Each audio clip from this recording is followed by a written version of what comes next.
Pisda, tingnan nyo po yung mga hitong pinapakain namin, no. Sa taas to sila umakyat, to. Oh. Nasanay na eh. Paglagyan mo ng fish, yan na lang sa gilid kumakain. Ayan sila, oh.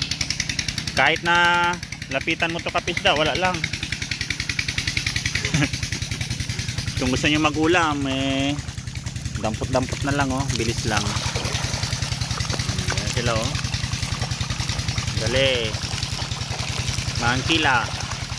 Kaya na tayo, oh. Ayan, sa mga kailangan ng grow out dyan, ha. Meron tayo dito, oh. Kahit ilang tonelada. Dami na malaki. Oh. Makikinis yan, mga kapisda, oh. Sarap pang pulutan. Pantat overload.